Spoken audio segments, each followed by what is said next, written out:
Hello and welcome back. This is the week 2 lecture.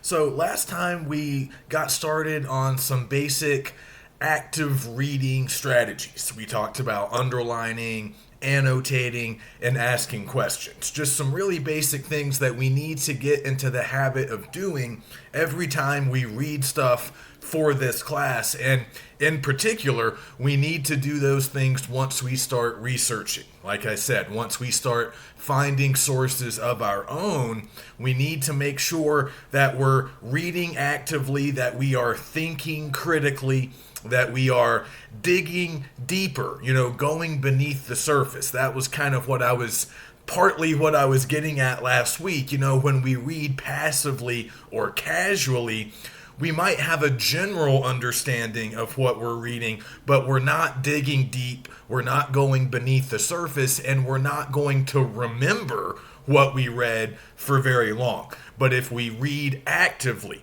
if we underline, annotate, and also ask questions, then we're going to arrive at a deeper understanding, and most importantly, we are more likely to remember what we read. So hopefully you guys were able to complete the first research journal assignment involving the Area 51 article. So you can see I printed mine out.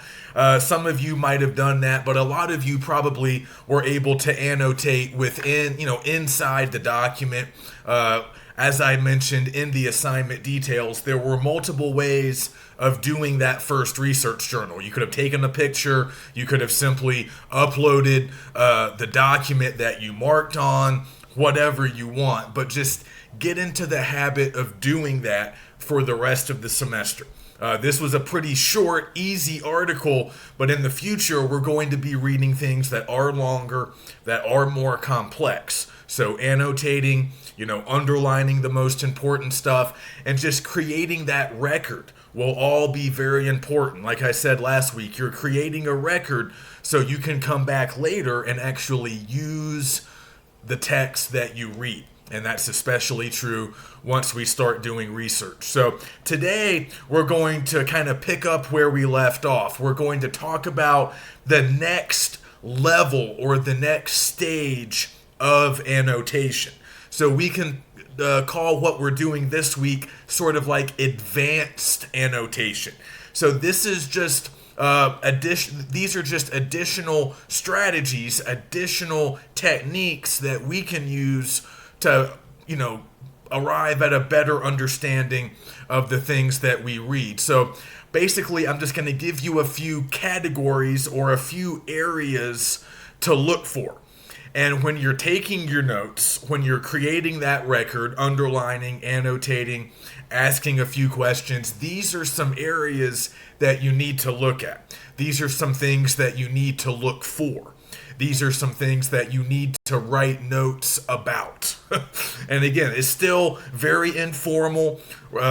We can, write whatever comments or explanations we need, but let's start thinking about these specific areas. It doesn't really matter how we write our notes or what our notes look like, but we need to start covering some of these key areas. So we're going to cover these areas today, talk about them, start working with some basic definitions, and then for the rest of the semester, you guys can continue to look for these things, continue to write annotations about these things. So now we're going to start questioning the author, and we're going to move into that next level of annotation.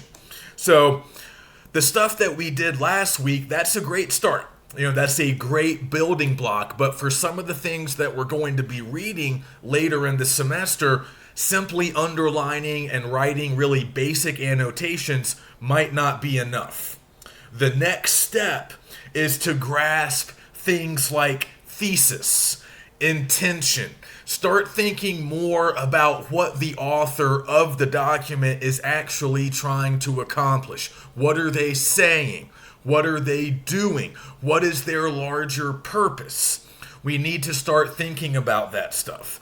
And that's what we're really focusing on here in week 2. So let's start with thesis. This is a term that we should already be familiar with, but normally we think about our own thesis statements. Back in 101 or previous English classes that you've taken, you've probably been strongly encouraged to develop your own thesis statements. And typically in an argumentative essay, which is what we are doing in here ultimately, that thesis statement is going to appear near the end of your intro paragraph. We know that. And once you announce the thesis, you spend a lot of your time in the body paragraphs developing that thesis, offering support for that thesis, providing evidence to go along with that thesis. So we've probably heard that before. We've probably done that before. But now, as readers, we need to try to identify the thesis of the authors that we read. That's kind of the next step for us with annotation. We need to try to find a statement, if possible, in the thing that we're reading, some kind of statement that kind of establishes the purpose of the text or outlines the overall argument that the author is trying to make. One thing we're going to notice as we start researching is that not all authors do the same thing in the same way. Everybody has their own style. Everybody has their own sort of organizational structure. So for you guys as students in a 102 class, you have to follow a lot of rules about your thesis statement, where it appears, how it works. But a lot of the authors that we read aren't necessarily following those same rules. They're not students in English 102. So they have a little bit more freedom as far as how they state their thesis, where they locate their thesis, and in some cases, we're going to notice that some articles and books or book chapters that we read for research, not all of them will even have a clear thesis statement. And that's okay. Sometimes you're not going to necessarily find one clear, direct thesis statement, but based on your reading, based on your underlining, based on the annotations that you write and the questions that you ask, you'll eventually be able to sort of figure out what the thesis is, even if it doesn't appear in a neatly packaged, clear, direct thesis statement. You'll be able to put it in your own words and say, okay, I think the author is basically saying this. The purpose of this article, based on my understanding, is blank. So you should be able to do that if you're reading actively and if you're taking notes and, of course, underlining the most important stuff. But one more note about thesis statements: don't get the thesis confused with topic. Okay, sometimes we confuse these terms. The topic is what an article is about. It's the subject matter that the author is writing about. And that's usually very easy to identify. Oftentimes, the title of the article will basically announce the topic of that article, or the title of the chapter, or the title of the website. The topic is always pretty obvious and easy to identify. But the thesis is what the author is saying about that topic. The thesis is the argument that the author is making about that topic, or the purpose that the author is trying to achieve in talking about that topic. All right, so just make sure you remember the distinction between thesis and topic. They are related, but they're not the same thing. Okay, and it's never hard to find the topic, but sometimes we might have to think a little bit and sort of recreate the thesis in our own words if we can't actually find a thesis statement. But if we can find what looks and sounds like a thesis statement, underline it, highlight it, definitely make an annotation about it, and then you can come back later and work more with it. All right, so let's move on to intention. This is another thing we have to start considering. We need to think about what the author's intentions are. Again, what is the author trying to accomplish? Different authors are trying to do different things. They have different goals, and they are achieving those goals in different ways. Not everybody's the same. Not everybody is doing the same stuff. So just a couple of basic intentions that we're going to come across as we continue to read and once we start researching. Some authors are primarily trying to explain things. They are trying to explain certain processes or concepts to us. And they might have an argument, right? They might have an additional goal on top of the explanation, but largely they're trying to explain. They're trying to make something clear to us. And this is pretty common, especially with complex or sort of difficult topics. A lot of times the author is trying to break it down, explain it, make it easier to understand for audiences. Okay, so that's one potential intention. Another intention might be to analyze or interpret something. Okay, so this is getting a little bit more subjective now. Now, maybe in addition to explaining a certain thing, the author is also analyzing it or arriving at original conclusions about it. So that's a little bit of a different approach. It might be similar to just an explanatory article, but now maybe the author is explaining and trying to sort of show us, the larger significance of the concept, or they're trying to show us the impact or the effects that this particular thing might have on us or other people or the environment or whatever, just depending on what they're writing about. So sometimes the intention is mostly just to explain. Sometimes it might be to interpret or analyze something. And then in other cases, the intention might be strictly to persuade. So if we're reading argumentative documents, argumentative articles or websites or book chapters, in those cases, the author is largely trying to convince us of something, trying to persuade us to think a certain thing, to do a certain thing. They might want us to take action. That might be the larger intention or purpose. Or they might just want us to adopt a certain belief or a certain perspective on things. They might be trying to change our minds. They might be trying to convince us of something that we don't already believe, or that we probably don't already believe, or they might be trying to confirm a belief that they think we already hold. But there are going to be a lot of persuasive or argumentative intentions. And just be aware of that, right? You need to know what the author is trying to do before you can evaluate how effectively the author is doing it. And eventually, later in the semester, we are going to be evaluating a lot of the sources that we find through research. We're going to be analyzing them, summarizing them first, but then also analyzing them and evaluating them. So before we can do all of that work, we have to know exactly what the author is trying to do. We have to know the larger purpose of the text. And then we can start to do that higher level work. Another thing to be aware of is bias. We've probably heard this term before. It just means a preconceived prejudice or preference. Now, all humans, by definition, are biased. We all have our own beliefs. We all have our own experiences, our own preferences, our own ideas.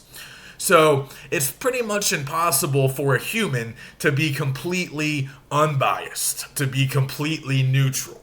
But we probably know that the goal for a lot of journalism is to be pretty objective, pretty neutral, to not really favor one side or the other.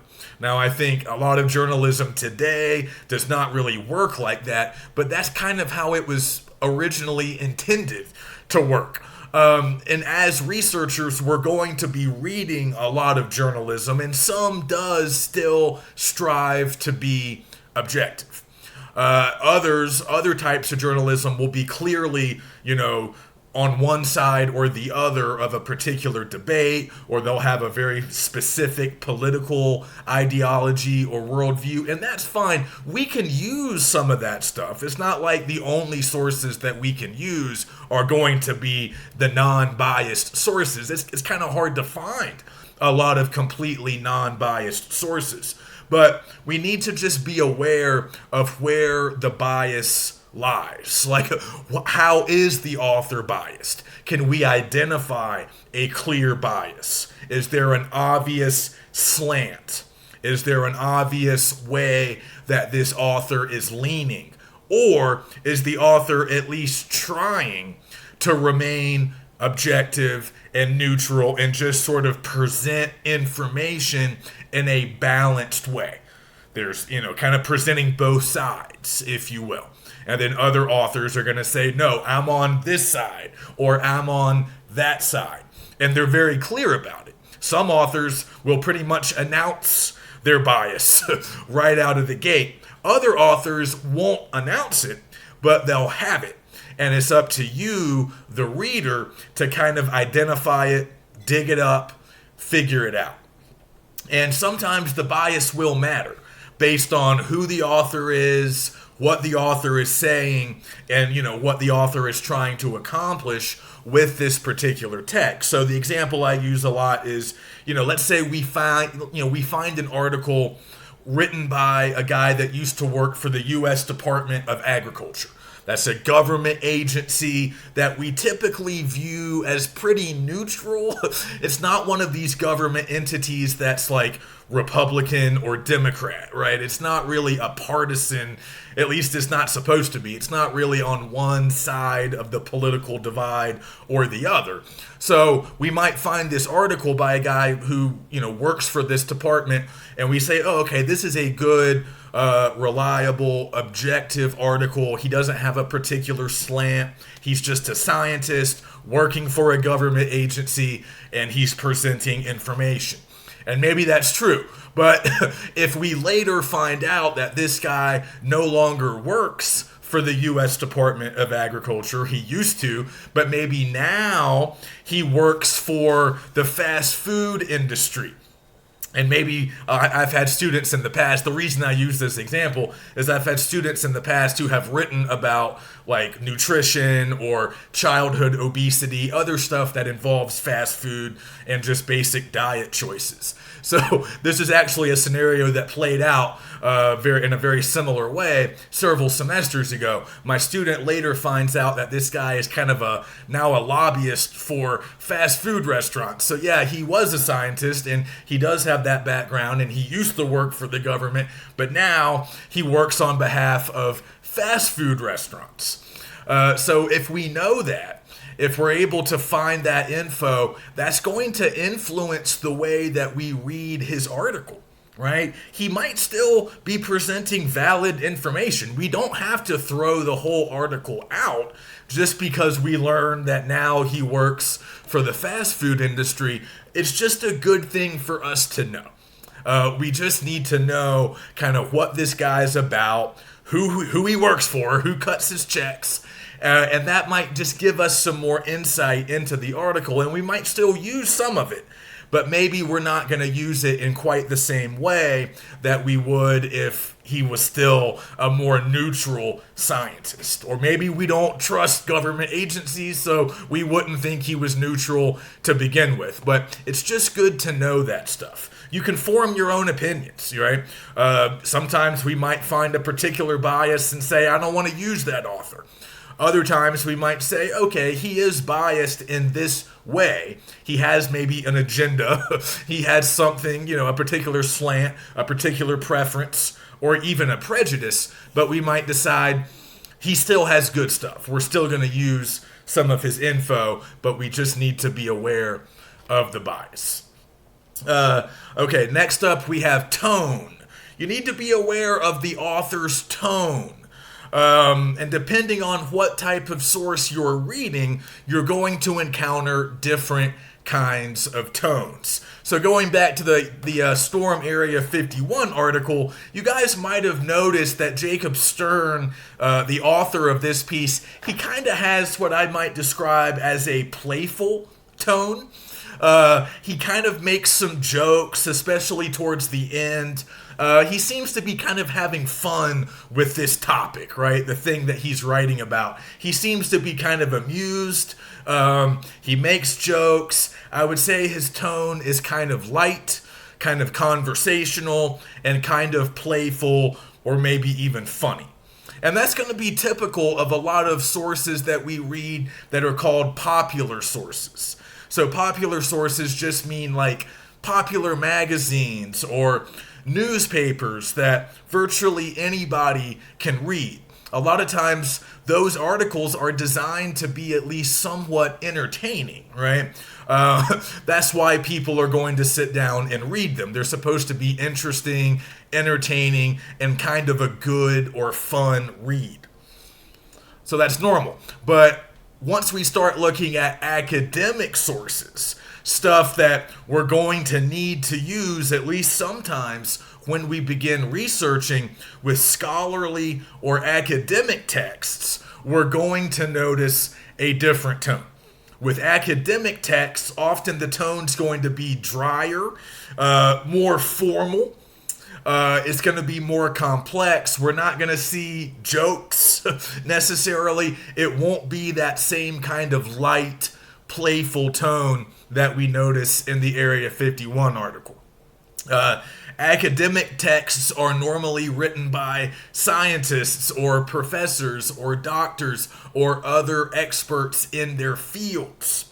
So they have a different intention oftentimes. Their intention isn't necessarily to entertain and make us, have a great time while we're reading. They're trying to inform or explain or analyze. And because they're not really trying to be entertaining in the same way that, say, Stern is, that affects the tone. The tone's going to be a little less fun, frankly, a little more dry, like I said, a little bit more formal, and sometimes a little bit more difficult, right? Popular publications are easier to read because they're intended for a general audience, for anybody. Basically, any literate adult or teenager can read that stuff. But academic or scholarly sources, those are intended for a more specialized audience,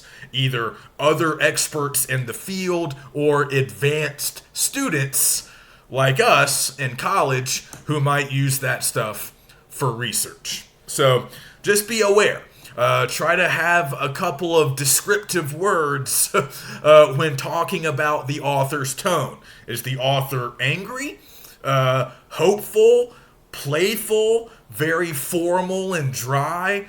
How would you describe the tone? That's another thing that we can talk about, analyze, and it's another thing we can jot down notes about as we read.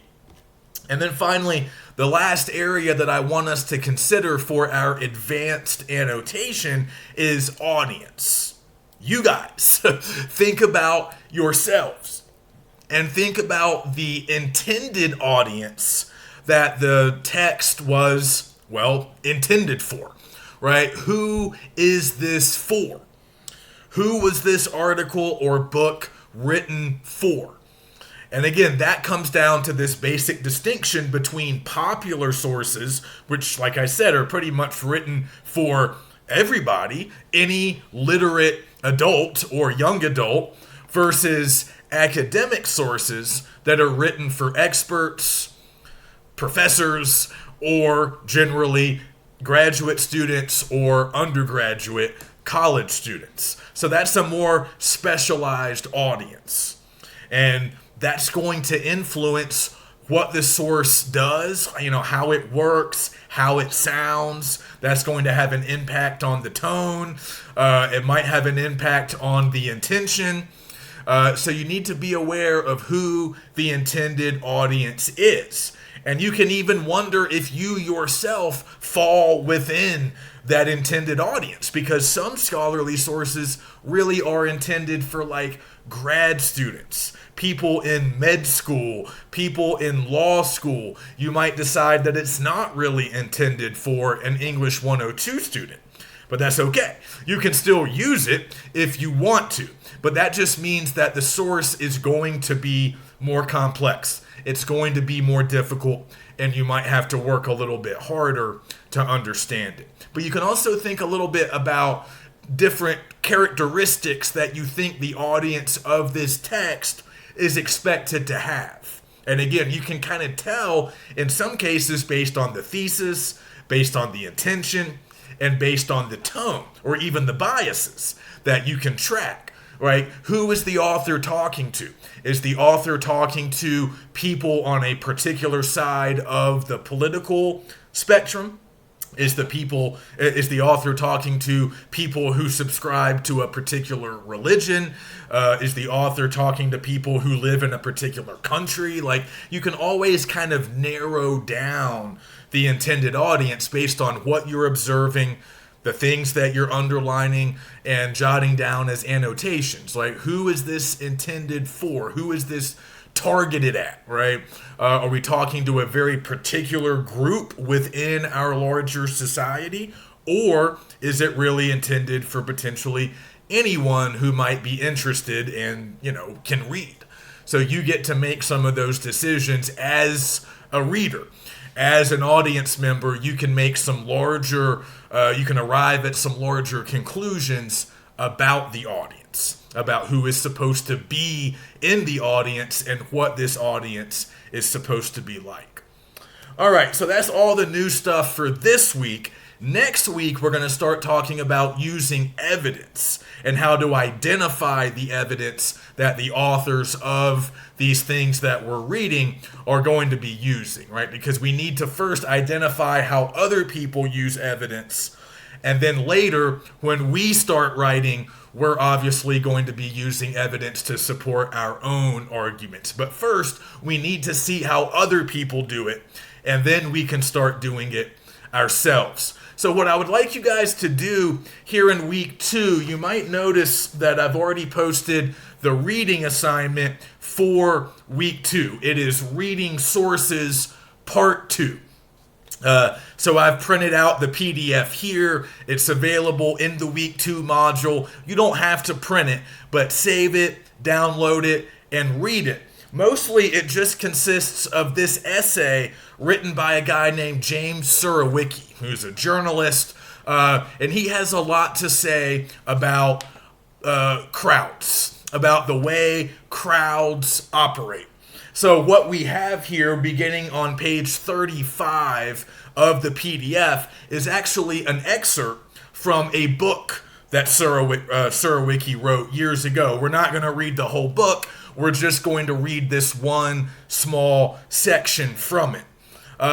It's a pretty interesting piece. I want you guys to continue to underline, annotate, and ask any questions that you might have as you're reading Surowiecki. It goes all the way over to page 40, or the very bottom of page 39, and then you can take a look at some of the stuff about evidence. We're going to get into that next week. So on page 40 all the way over to 43, there's some basic stuff about evidence that kind of gives you a preview of what we're going to be looking at next week in week 3. But I want you guys to read that and just continue to practice our active reading strategies. And then if you have time later in the week, you'll see in the week 2 overview and on the main module page, I've posted Surowiecki's TED Talk, which is about crowds, just like the essay, but it's also about the internet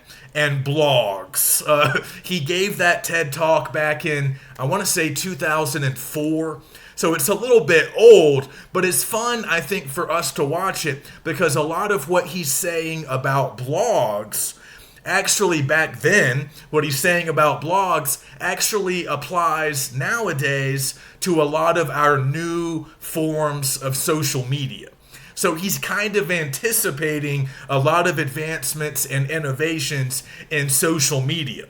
I don't know if he really knows that's what he's doing, but he is kind of doing that in the TED Talk. So just another way to practice. What you guys need to keep in mind is when we start researching, some of your sources might be TED Talks. They might be videos. They might be documentaries. Not all of our sources for the big research paper are going to be written texts. Most of them will be, but you can also use videos. So it's good to practice annotating and asking questions when we watch videos.